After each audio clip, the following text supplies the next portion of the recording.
I have never once finished with him. Not a single time in 3 years. And I've let him believe otherwise. All right.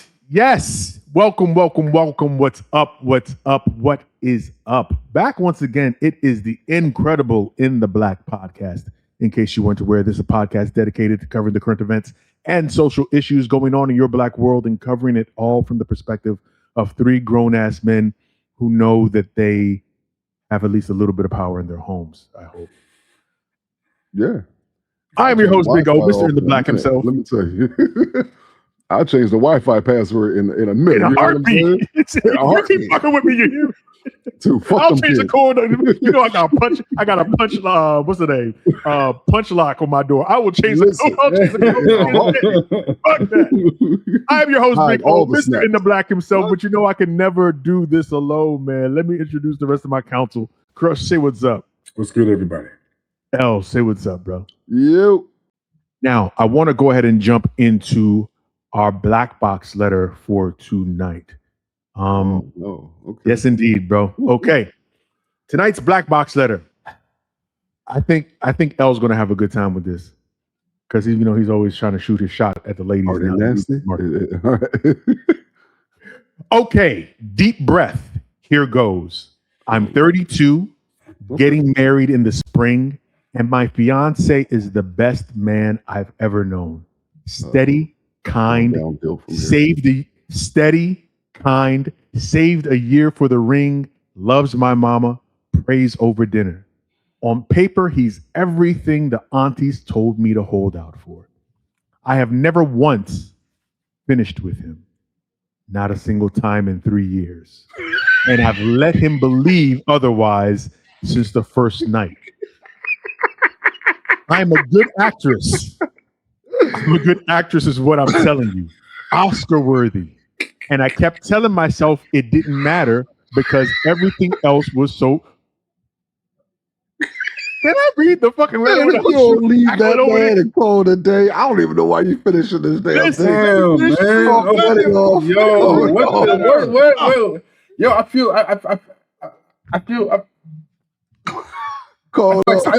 like Stephen A. What was I supposed to do here? What am I going to do here? What was I going to do for this man? What am I going to do for this man? What did I do for this man? I only have so much power. I have this much power. One time. What is wrong with the two of you? I knew that's what it was. The moment you said you were such a nice guy. I'm a good actress is what I'm telling you. Continue. Oscar worthy. And I kept telling myself it didn't matter because everything else was so right. Until my cousin's wedding last month, when I ended up standing too close to somebody from my past that I had no business standing that close to.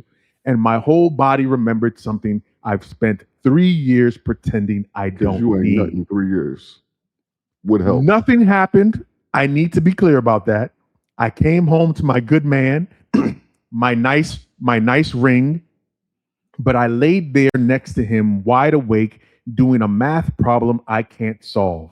Am I about to sign up for 50 years pretending because he checks every box except the one nobody lets us say out loud? Oh, man. I can't ask my girls because half are single and would tell me to run.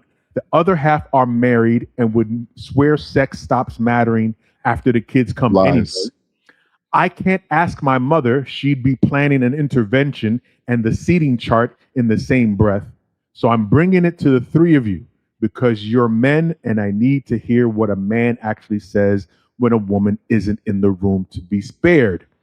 Would your husband self rather get the truth now and hide?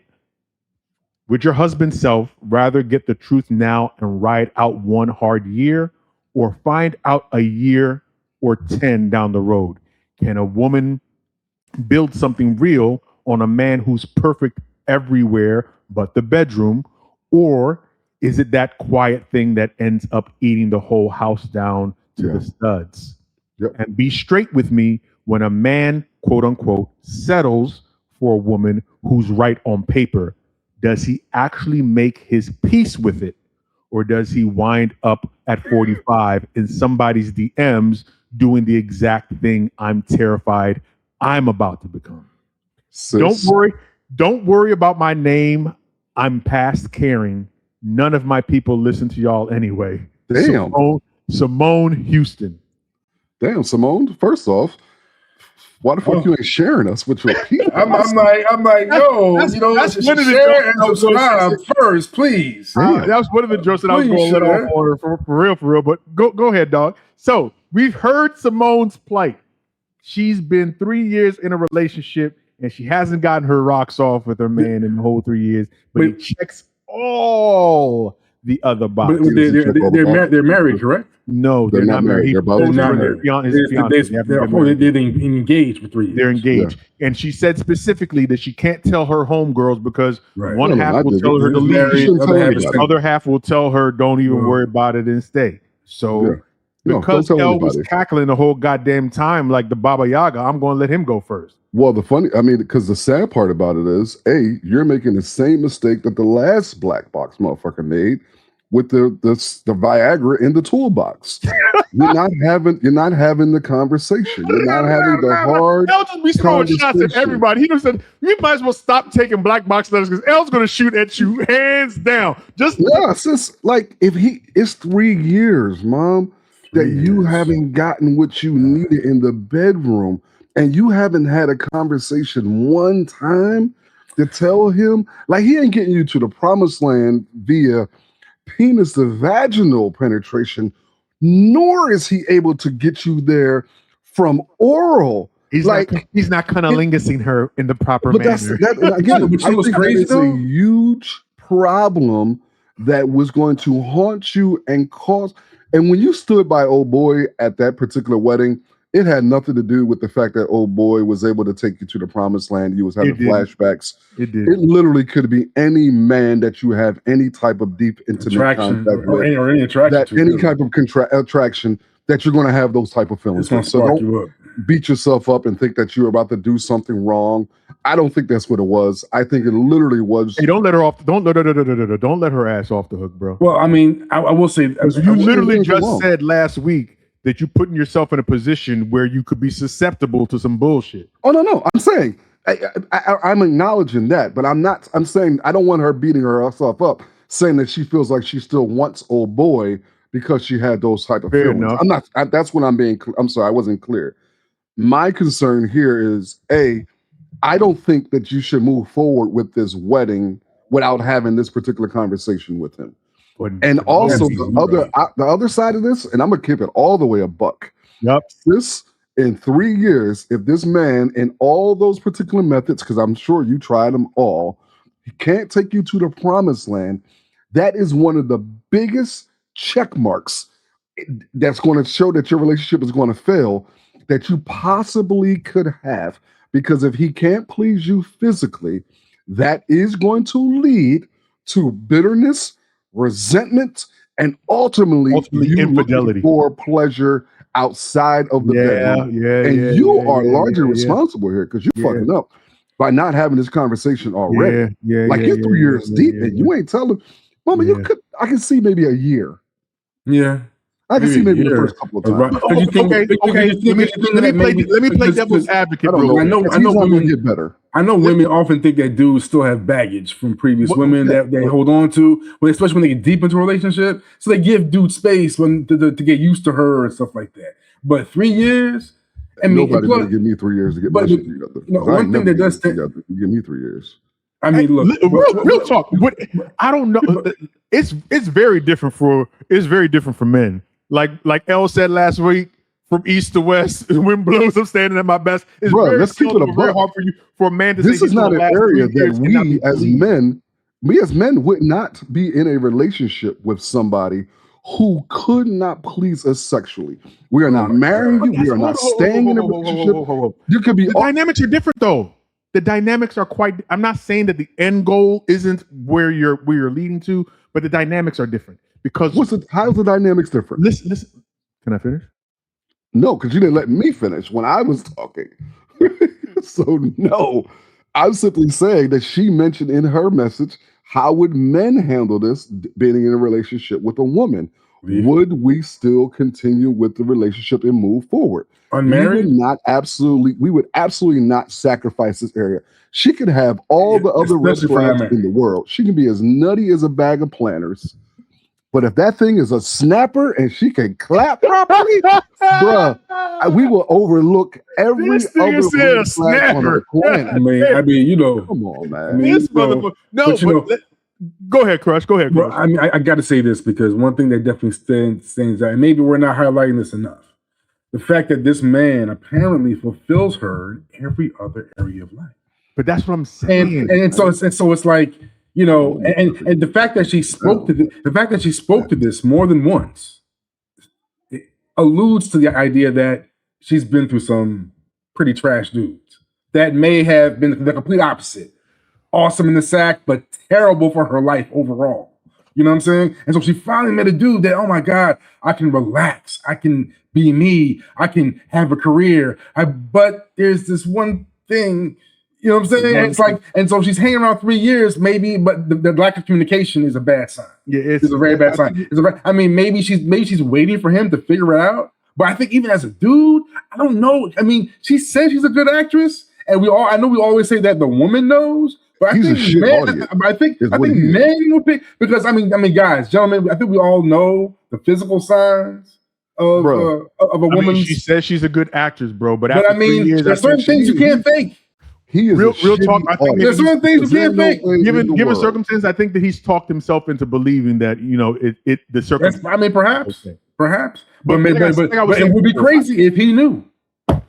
Well, it would be crazy if he knew. If he realized, wait a minute. I wouldn't put it past, to be honest with you. Real talk. Like, shit, why don't you sound exactly the same as last Tuesday? Anyway, but like I was saying, I think the dynamics are quite different when we come to preparing men and women for these long-term relationships. Absolutely. Men are always directed, whether rightly or wrongly, men are always directed to think that you, you get into the relationship to have long-lasting, long-committed sex. Whereas women are trained that you use sex to get into the long-lasting relationship for security purposes. So now she's got security, but she's saying that, well, maybe the security that I'm finding in this relationship with a man that checks all the other boxes, that it's not enough.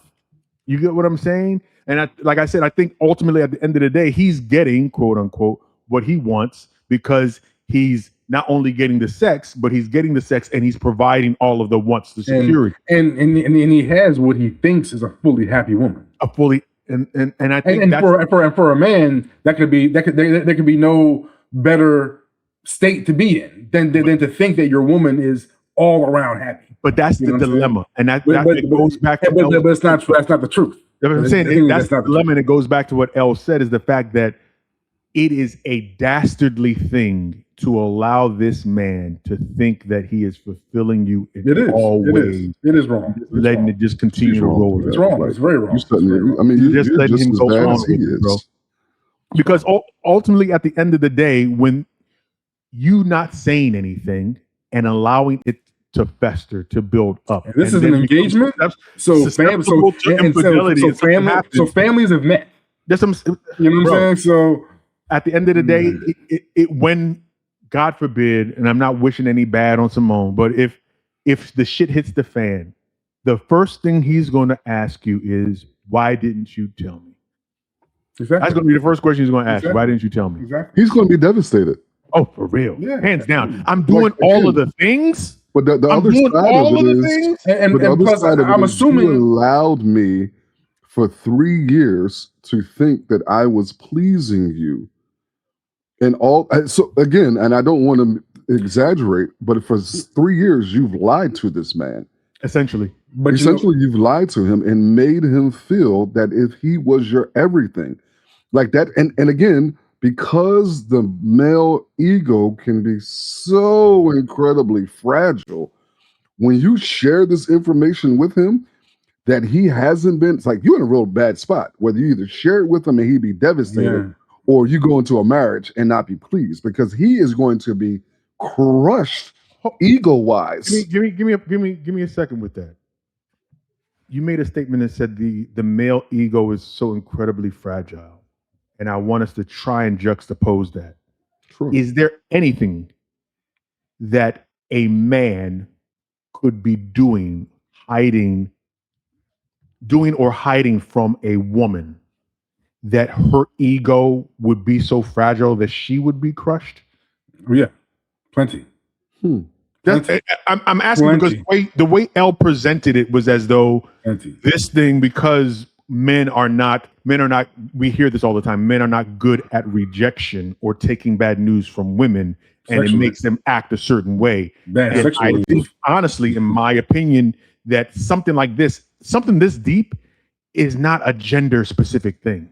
It's a human, irrational, and emotional thing. Like that, you've been lying to me for 3 years. And essentially, the lying category would literally be whatever it is. Well, see, that's the thing. Like it also can be you lying about your financial status, where you are financially. Because again, and it's going to sound stereotypical and probably horrible, the financial security component is something that women deeply consider, probably more than men, going into marriage, because that financial security aspect. Yeah, that they're thinking about that. So maybe I can think a man lying about his financial security, about his financial future. I think that could be damaging, and I think that would probably even be more damaging than the sexual component. Yeah, but the male ego when it comes to sex. And another thing that I've been doing work for 3 years. But that's also societal fault, man, because we're men, black men specifically, we're over hypersexualized as it is anyway. But we're led to believe that our prowess, our manliness, our worth is in two things: either what money we have or how good we are in the bedroom. Going to help her out in the argument. But I don't see another thing that is going to be contradictory here. It's not going to work. I think another thing that's going to be contradictory here is that she says this man checks all the boxes, but clearly the communication dynamic isn't real. Yeah, exactly. Clearly, he doesn't check all the boxes. That's another thing that's another thing that's not genuine. Is the whole communication dynamic. I agree. 3 years. Because if he was so good and such a perfect man, you would be able to talk to him. You would talk to him. Maybe there's something about his attitude or his personality or his past. That made you pause on being that open. Or you know how damn dastardly what your behavior has been. You know what it would do to him.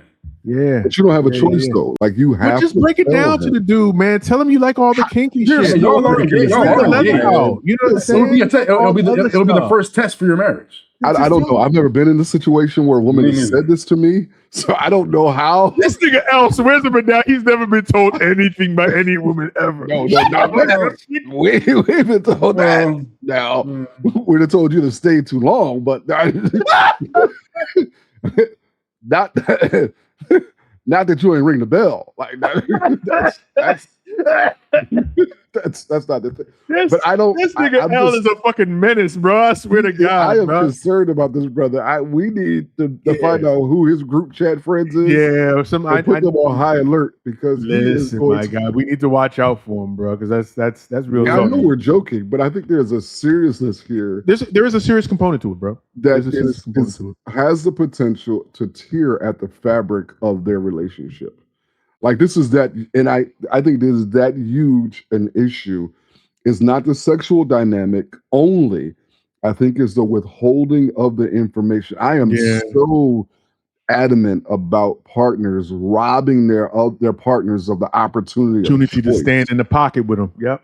Like when you rob me of that opportunity to be there and to stand up for myself. One thing if you give me the opportunity and I don't show up. It's another thing if you just take it away from me altogether. Just take it away from me. You can't steal from me. And I think that's what she's doing there. Yeah. But sis, I got so many questions for you. Like, what toys you got? What's your... But that's the thing. That's the thing. Like there's certain things you can't think. You got the Rose 2.0, don't you? Sorry, certain things you can't think. Ask the question. There's no woman that I know.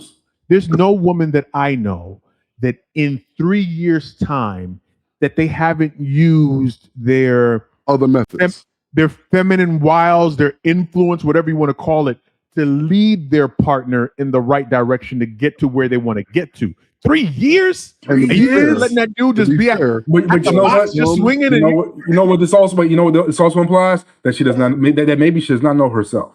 Or there are women out there who have a difficult time. Women are going to come in your inbox, Krush. Just want to let you know that in advance. Climax, orgasm in different methods. Like some women struggle with that. They struggle with orgasm via penis penetration. They struggle with it through oral. So this could be a thing, and I don't mean it to make it sound bad, but a medical. I remember dating a girl in high school who medically could not get lubricated. Like that was a thing for her. And I can't remember the name of the thing that she could not. Right. And I know women who have they've been in relationships for years, who have never had an orgasm with their partner. So I don't want to make it seem like this is exclusive to this particular relationship. It's a whole lot of relationships out there where women for years, for a number of reasons, oppressive related, patriarchy, religion, all these different things, who have never been satisfied sexually. So while I'm making a joke about how serious this is, and there are some other layers and other potential problems that could be playing a role in this. Absolutely. Right? Are you someone who was always able to climax and find orgasm through penetration? Was that always a thing for you? Or was it kind of hit or miss? Like it could be a number of things. But just have the conversation. Like allow him to be there for you. Stop being dastardly and talk to them. There's so many creative things you guys can try. Like my DMs are open. Let me know. We are trying to keep her away from having an incident of infidelity. And this dude is telling a woman that's about to be married to show up in his DMs. This nigga Elgin is dastardly as fuck, bro. Elgin is dastardly as fuck, bro. You dastardly as fuck, bro.